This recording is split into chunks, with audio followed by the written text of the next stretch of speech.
Heroes and villains, welcome back to the channel. Jen here, hope you're all well. And yes, I'm holding the mic again for some strange reason. I really get into these intros sometimes. But welcome to this character overview series. This is something I've done on the channel before for previous games, so if you've seen them, you know what to expect. But I wanted to kind of put out a quick intro before we get into the meat of the video. Before we get into it, timestamps are of course included, so if you want to skip to something and go straight for it, I don't mind, but please just give this a quick listen. So the character overview series is going to cover all the characters in the game. We're going to go into detail. Most of it is available in game for you guys to have a look at. It's common knowledge, but I'm going into a little bit more detail, throwing my opinions into the mix, my thoughts and opinions, and then overall kind of creating a discussion around the character, which you guys will then come in and post in the comment section below or discuss it in the Discord. That is what I'm hoping to create with this series. This is something that's going to evolve over time. Obviously, visually, it will change as I learn, and you know, it will change over time, better presentability and all of that and everything in between.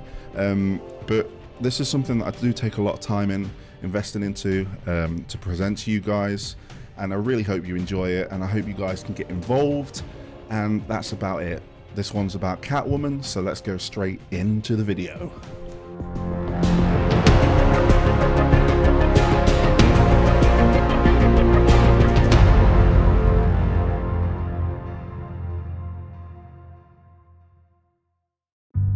Heroes and villains, welcome back to the channel. Jen here, and we are going to be starting off our character overview series, and I thought it was only natural because we are still in soft launch. Things are due to change, and if they do change, there will be a link below, or they'll be up in the cards to the updated video. But I thought it was only natural to look at our pre-registration bonus character, since everyone's going to have access to her at global launch, and that's Catwoman. Now, the way I like to do these things before I get into Catwoman's in-game statistics, I like to have a brief history of Catwoman to teach me and you about this character in DC Heroes and Villains. Selina Kyle, also known as Catwoman, is a jewel thief from Gotham City and one of Batman's most well-known enemies. Currently portrayed as an orphan who'd learned to survive on Gotham streets, Selina took to thievery to survive, but determined to do it in style. She learned martial arts and trained extensively to perfect her skills in cat burglary. Her criminal activities are often tempered by a reluctant altruism, making her an inconsistent villain and occasional ally to Batman. She regularly eludes capture by the Dark Knight and maintains a complicated relationship which frequently fluctuates between flirtatious to romantic. Since 2002's Hush storyline, Catwoman has often been depicted as an anti-hero and one of Batman's closest allies. She is often considered his main love interest. And for those that didn't know, Catwoman first made her appearance in Batman 1 as the Cat. So now we have the brief history out of the way for Catwoman, let's go into her in-game statistics in DC Heroes and Villains. Her hero color is purple. Her roles are manipulator and deceiver. And for those that don't know what manipulator does, a manipulator applies debuffs to the enemies. Their role is to make the opposing team weaker. And if you didn't know what deceiver does in game, a deceiver's abilities focus on changing or reversing the actions or status effects of their opponents in battle. Now, Catwoman has some resistances. She has plus 200% for mental damage and minus 50% for piercing damage, something to bear in mind when taking her to battle. And she does indeed have some ally synergies. She has a synergy with Batman and Damian Wayne's Robin.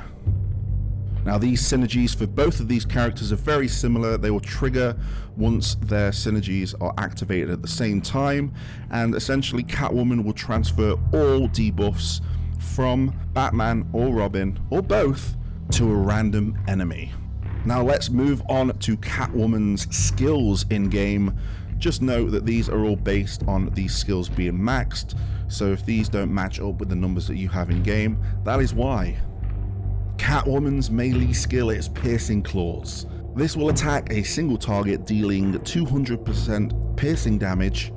The target will become vulnerable to all colours for 5 turns, and this also inflicts damage over time on the target for 5 turns. So let's go into a bit more detail with Piercing Claws.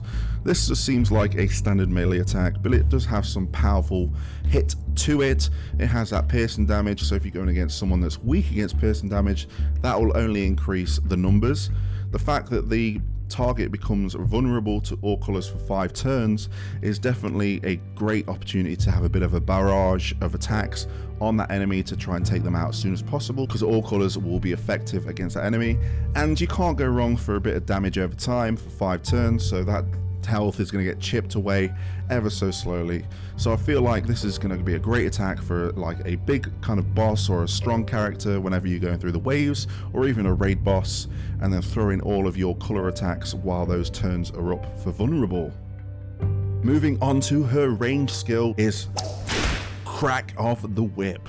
This will attack a single target, dealing 200% physical damage. This drains 40% of the target's charge bar and fills Catwoman's charge bar by 40%, and this will also steal all buffs from the target. So before we go into my thoughts of this skill, range skill is essentially something you're going to be using on the back row of any kind of wave or anyone that's not right in front of you. So this is going to be very effective against the raids, because the raids tend to not be on the front row, or even when you're on a last wave of a really tough battle. For example, in the story mode, the third wave will always have like a well-known character that's going to be stronger than the rest of the kind of goons that accompany them. So having Crack of the Whip is definitely going to help out, because it just does straight physical damage.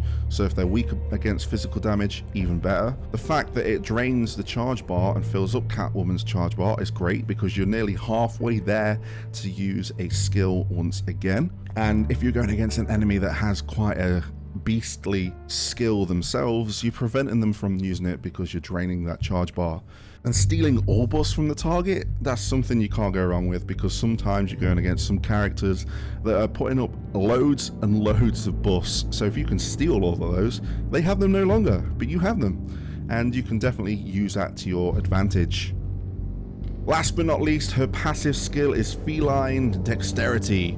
You will start the battle with stealth for 6 turns and increase the dodge chance by 25% while fighting in Gotham City. So if you didn't know what stealth does, essentially what this will do is it will make sure that you're not targeted by any attacks unless it's like an AoE attack. Sometimes it may hit, or if you're the only character. So if Catwoman's the only character, you're going to get hit regardless if you've got stealth or not. But if you've got a full team and she's got stealth, you're good for 6 turns.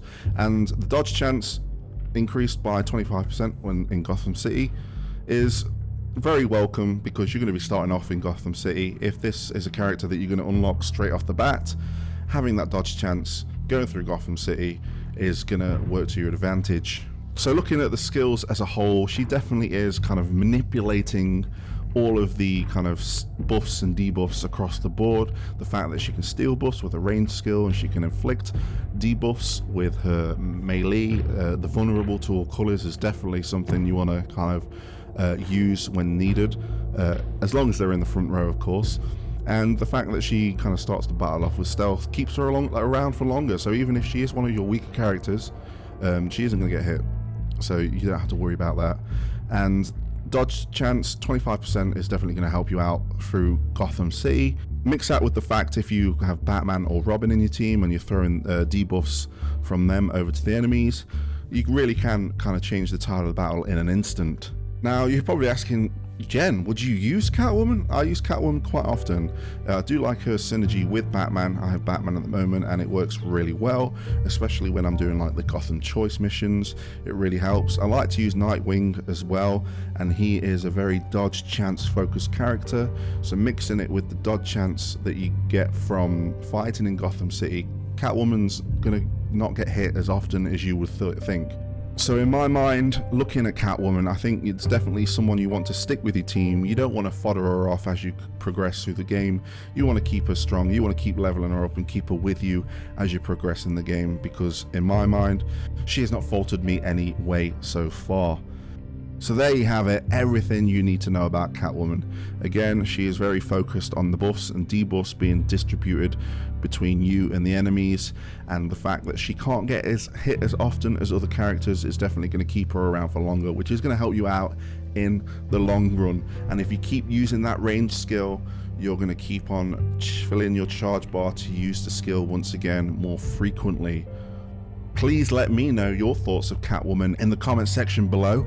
I thank you for watching. If you enjoyed this, please leave a thumbs up. And if you are new to the channel, please hit the subscribe channel, because we're going to have plenty of character overviews for DC heroes and villains, as well as more DC heroes and villains content. So if you want to see that, hit the subscribe button. It helps out me a lot. That being said, thank you for watching. Until next time, I'll catch you on the flip side.